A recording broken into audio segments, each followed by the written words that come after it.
terminal de buses se encontraba casi vacío. Solo una oficina se hacía notar por el chorro de luz que emanaba hacia afuera.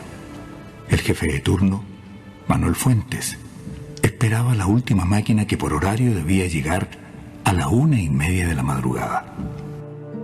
El enjuto lugar que sirve para vender pasajes tiene al fondo un diminuto escritorio donde don Manuel organiza todo lo inherente a su función de jefe de turno, labor que cumple del mismo modo desde hace más de 15 años, solo que esta es la primera vez que debe realizarla de noche. Si bien este hombre está en edad de jubilar, ha sido renuente en hacer efectivo ese beneficio, ya que luego de la reciente muerte de su esposa, el trabajo se transformó en su única distracción para superar la soledad. De una radio antigua aflora casi inaudible la voz de Gardel, a la vez que tararea la melodía mientras ordena documentos para cerrar la caja. Las pocas personas que me rodean son pasajeros que se retiran rumbo a sus hogares. Víctor, el maletero de la única empresa que a esta hora aún se encuentra abierta, es un joven de 19 años y es el ayudante de don Manuel. Él prefiere esperar afuera el bus de la 1:30 para aprovechar de fumar, ya que su jefe no le permite que lo haga al interior de la oficina. Seguramente don Manuel, confiado en que el bus viene retrasado, se relajó y sin proponérselo, un sueño profundo se apoderó de él y casi en forma inconsciente buscó apoyo en su escritorio como si este fuera la almohada más mullida y acogedora que jamás hubiese tenido. Ni siquiera el ruido de la tetera que hervía como pidiendo auxilio fue obstáculo para que este hombre cayera víctima de su cansancio. Después de varios minutos, la tranquilidad del terminal dejó escuchar unos pasos lentos y cansinos de una mujer que se acercó a la ventanilla para requerir información. Ella golpeó con sus nudillos el vidrio y despertó sobresaltado a don Manuel, quien demoró algunos segundos en asumir que había estado soñando.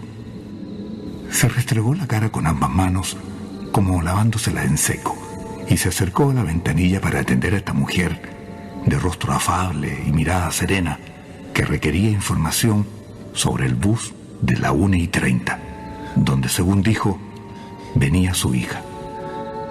Él miró el reloj mural y respondió lacónicamente que viene atrasado, pero que debe estar por llegar. El rostro de la mujer denotó algo de tristeza por la información, pero no cuestionó el retraso, y se retiró luego de la ventanilla sin emitir más palabras. Don Manuel quedó inquieto con la particular conducta de esta mujer. Era primera vez que la veía, pero por alguna razón que desconoce, su imagen se dibujó reconocible en su mente. Desde su oficina escuchó el eco de sus pasos que se esfumaban a medida que se alejaba. Unos sorpresivos truenos se encargaron de volverlo a la realidad invernal. Y al darse cuenta que la tetera había evaporado casi toda el agua, aprovechó el concho para servirse un café y otear desde ahí la presencia de Víctor, quien apagaba con el pie la colilla de su cigarrillo para atender al bus de la 1:30, que a juzgar por el reloj mural había llegado con 1 hora de retraso.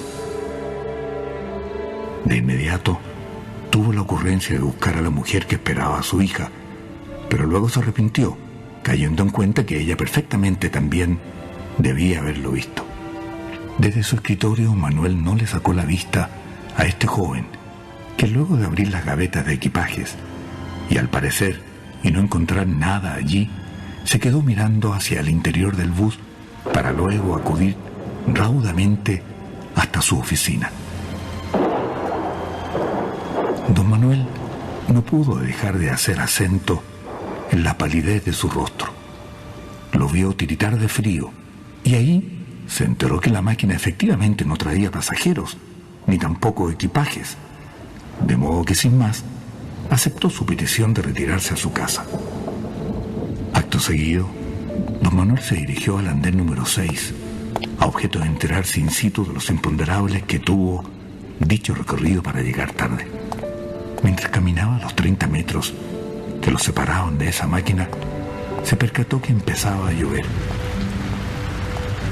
Y con una serie de relámpagos y truenos le daban a la noche un carácter muy especial, por no decir hasta fantasmal. Al llegar al bus, la puerta estaba abierta. Entró, pero su sorpresa fue mayúscula al percatarse que en su interior no estaba el chofer y tampoco existían pasajeros. La situación no dejaba de ser extraña. Sin embargo, al observar el sector con más agudeza, descubrió que las llaves del motor estaban puestas y que una notoria mancha de sangre fresca permanecía como la única evidencia, en el sentido que el conductor habría sufrido un percance y que por lo mismo debía estar muy cerca. Frente a esto, don Manuel se quedó pensativo, tratando de interpretar lo que pudo haber sucedido. En esa reflexión estaba cuando sintió que desde el pasillo a sus espaldas alguien avanzaba. De inmediato se dio vuelta y se encontró con una joven que era la última pasajera que salía, esta vez desde el baño del bus. Al enterarse esta que tenía enfrente a un funcionario de la empresa, no tardó en preguntarle si por casualidad había visto a una persona esperando el bus, ya que su madre había quedado de venir a buscarla. Don Manuel de inmediato hizo la relación con la mujer que lo visitó en su oficina y señaló que hace poco conversó con ella y que debe estar, seguramente por el frío, esperándola en el hall central del terminal. La joven agradeció la información, tomó su bolso de mano y se retiró lo más rápido que pudo. Ya una vez en su oficina, don Manuel anota en su bitácora los pormenores de la llegada del bus de la 1:30 y la desaparición del conductor, quien además dejó la máquina botada en el andén número 6, en consecuencia que la rutina indica que al final del día esta debe ser llevada al aparcadero que la empresa tiene asignada precisamente para estos fines. Este hombre cerró su oficina, la última que quedaba abierta del terminal, y se dirigió, sin mayores preámbulos, en dirección a la salida. Ahí se dio cuenta que las luces del lugar estaban todas apagadas y que solo daba señales de vida el baño público. Un escalofrío invadió el cuerpo de don Manuel y se dirigió con mucho miedo hacia el interior de los baños públicos. Intuía que allí se aclararían esos largos minutos de suspenso, intriga y misterio que rodeó la llegada del último bus. Con mucho sigilo entró al baño y observó que frente al espejo un hombre pálido y demacrado estaba terminando de vendarse su mano derecha, cuya mancha de sangre traspasó algunos bordes del género. Se trataba de una persona que por primera vez veía y de la cual tenía certeza que pertenecía a la empresa por su uniforme.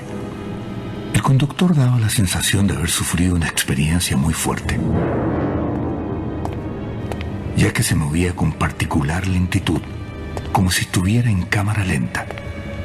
En ese mismo tono, se identificó como Agustín Romero y no esbozó más comentarios.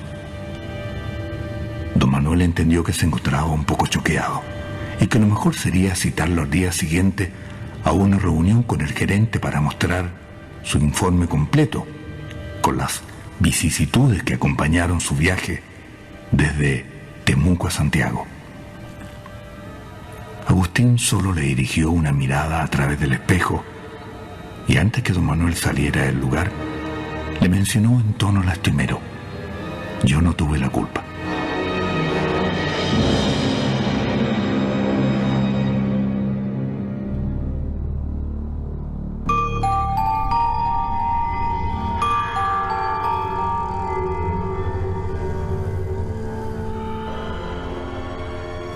Al día siguiente, y después de haber tenido una noche horrible, donde solo alcanzó a dormir un par de horas, don Manuel acude a la oficina del terminal para informar a su gerente cada uno de los detalles y misterios que rodearon la llegada del bus de la 1:30.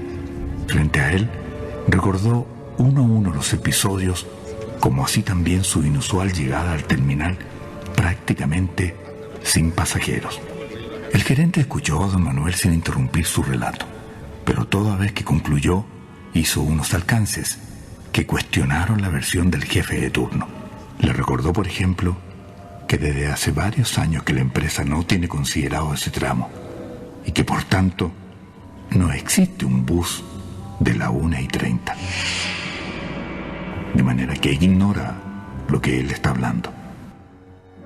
Ciertamente hacía mucho tiempo que él no trabajaba en este turno de noche, y por lo mismo podría ignorar que ese recorrido ya no existe, pero eso en modo alguno podría desconocer que haya llegado un bus a esa hora y en esas condiciones. Este era un hecho indesmentible y sobre el cual no estaba dispuesto a hipotecar la calidad de su estado mental, sin antes mostrar las evidencias. Fue ahí cuando este hombre recordó que el conductor en cuestión había sido citado también a esta reunión, pero que claramente o venía muy atrasado o en su defecto había decidido no presentarse, de manera que tomó esos argumentos como otro rasgo fantasioso de su relato. Preocupado y acorralado por demostrar que no estaba sumido en una patología donde no lograba diferenciar los diferentes planos de la realidad, don Manuel recordó que su tabla de salvación era nada menos que su ayudante Víctor, a quien el gerente no tardó en hacer llamar para que contara personalmente lo sucedido.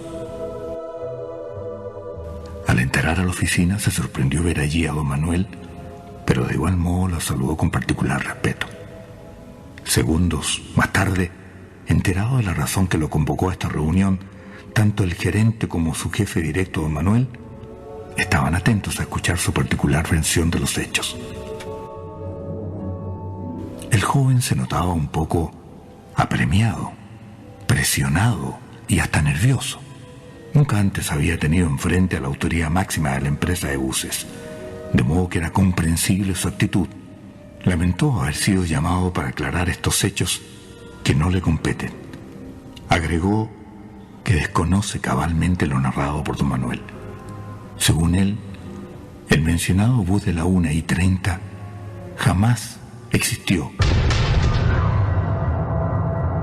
y que él se habría quedado en el terminal fuera de turno esperando a un amigo que lo llevaba a su casa. Su jefe no podía dar crédito a lo que estaba escuchando y un poco airado lo instó a recordar que la noche anterior incluso se acercó a la caseta con el fin de pedirle permiso para retirarse antes de tiempo. Debió confesar que ignoraba lo que don Manuel estaba hablando. Reiteró que él nunca vio un bus que haya llegado a esa hora al terminal. Este relato fue muy decidor.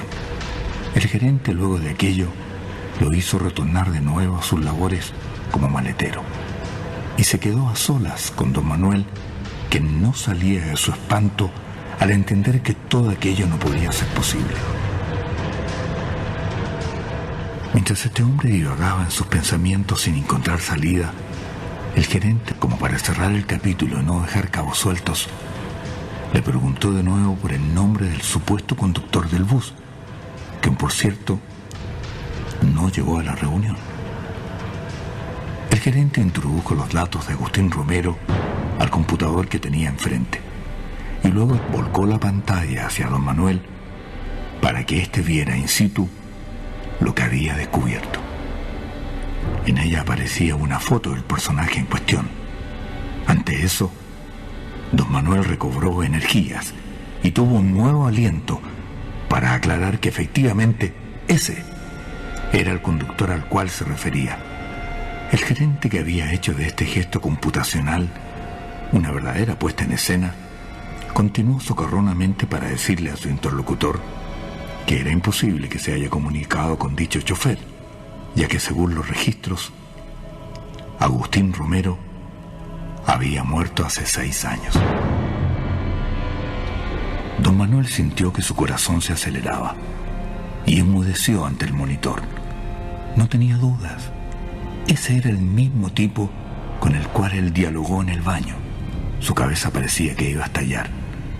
Lo que más le atormentaba era tener que aceptar que había conversado con una persona muerta.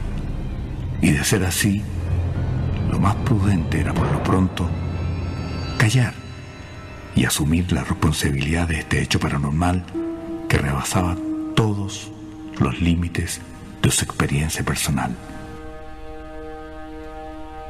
El gerente cumplió con informarle que la empresa le recomendaba tomarse a lo menos 15 días de descanso, y si deseaba conservar su trabajo, después de aquello, tenía que traer de regreso un certificado de un psiquiatra que asegurara que él está en condiciones de continuar ejerciendo sus labores.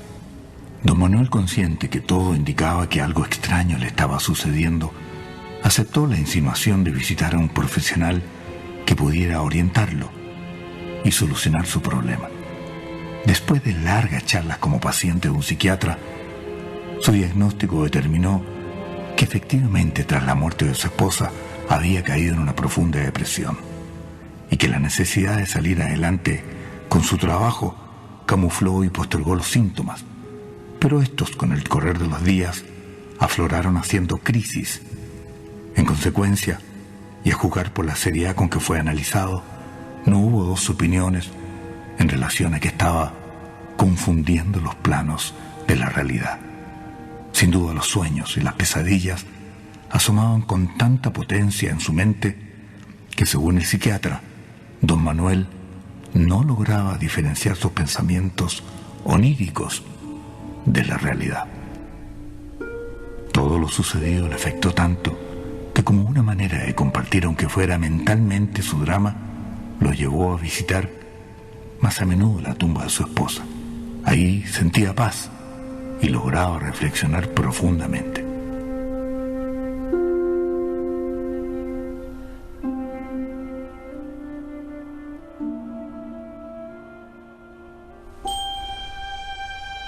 Al cabo de 3 semanas de descanso, retornó a su trabajo con el certificado de un profesional médico que aseguraba absoluta sanidad mental y corporal.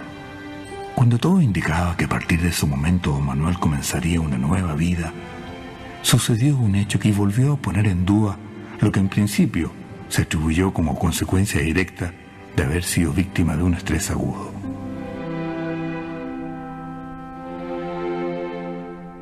En su mano cargaba con un sobre grande en cuyo interior estaba el certificado entregado por su psiquiatra.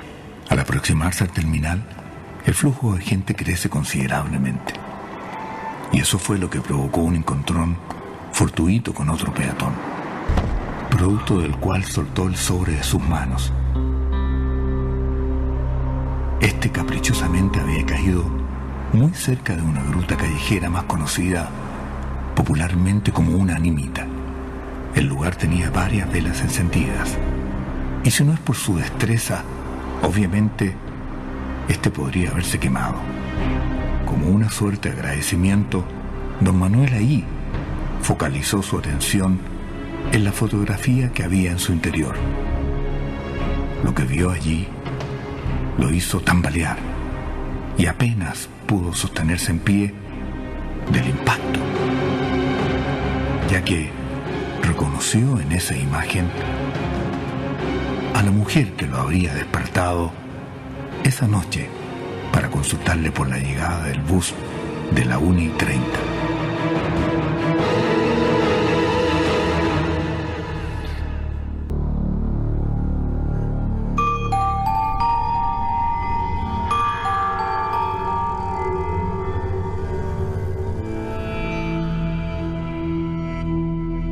En el ánimo de no darle segundas lecturas a este casual encuentro, este hombre tuvo la agudeza de mirar la fecha exacta en que la mujer había fallecido.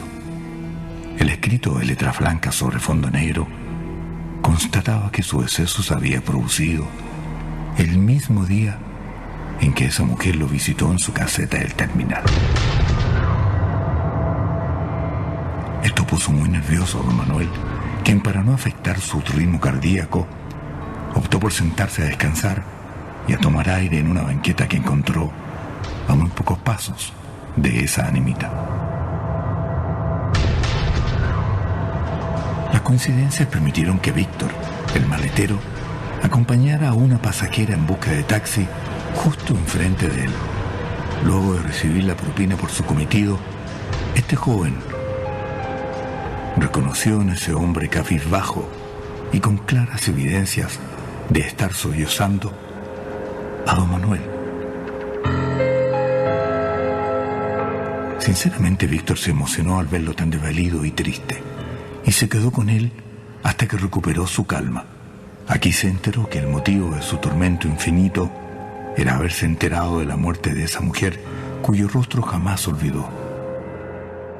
El relato le pareció escalofriante y no tuvo palabras para contener su desazón.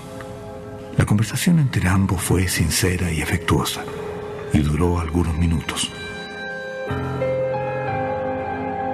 Aún con lágrimas en sus ojos, este pobre hombre se levantó a duras penas y comentó a Víctor que lo mejor era regresar a casa.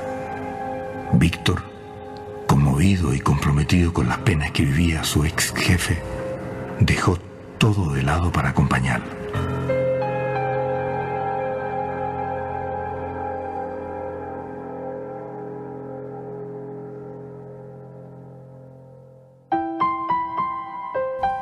Ya en casa de don Manuel, recobró fuerzas y en tono de agradecimiento preparó un café para compartir algunos minutos con este joven. Ambos sintieron algo especial por el otro.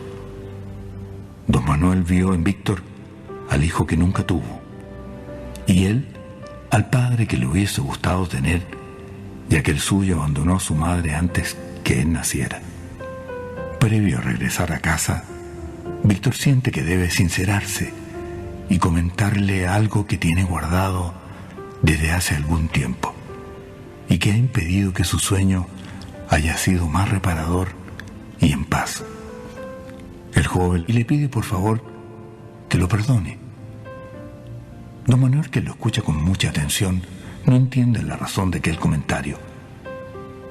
Víctor continúa su narración y asegura que aquella vez que lo enfrentó ante el gerente, él había mentido.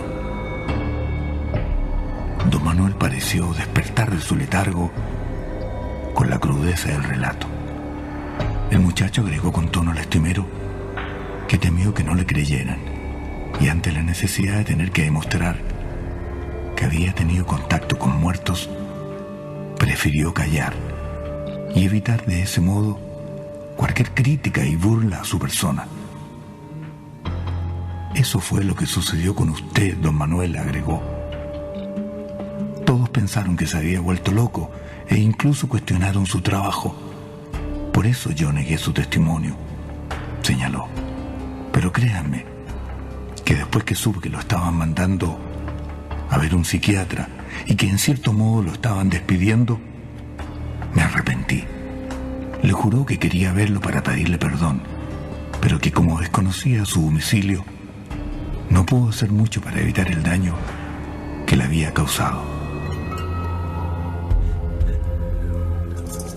Víctor evocó esa noche de miedo en el terminal, asegurando que estuvo ahí junto al bus, con la única pasajera que entró al baño, y también con el chofer, que bajó como un fantasma, para luego perderse en la tenue oscuridad del terminal. Recuerde que no había nadie y que la lluvia y los truenos y los relámpagos de aquella noche lo hicieron ser protagonista del momento más terrorífico de su corta vida.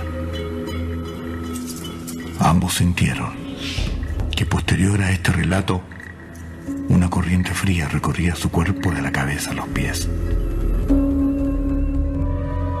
Por supuesto que Víctor fue perdonado, pero aún quedaba un eslabón suelto en esta historia. ¿Qué tiene que ver la mujer de la gruta en todo esto? Según Víctor, era conocida en el sector del terminal como la Loca Meche. Todas las noches preguntaba precisamente por el bus de la 1:30. Allí, aseguraba, venía su hija única. Y al enterarse aquí mismo que esa máquina nunca llegó ya que en Linares sufrió un accidente que le costó la vida a su hija y también al chofer, se volvió loca.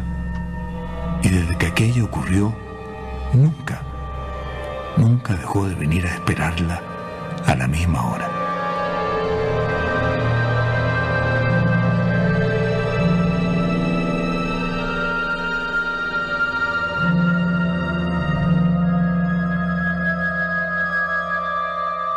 En ese accidente el conductor fue exonerado de culpa, ya que no pudo evitar chocar de frente con un piño de ganado que atravesó por la carretera. Esa misma noche en que apareció el bus en el andén número 6, comentó Víctor que la loca Meche atravesó la calle despreocupadamente y un camión de carga que se dio a la fuga la arrolló quitándole la vida de inmediato.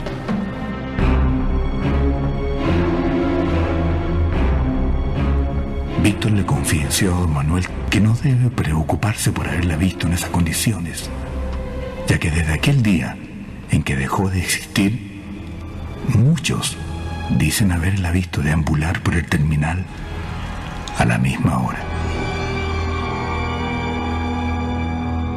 Semanas después, don Manuel fue llamado para regresar a su trabajo en la misma empresa. Por cierto, esta vez al turno de día. Confiesa que su vida a partir de esa experiencia cambió y que nunca más volvió a tener contactos de esta naturaleza.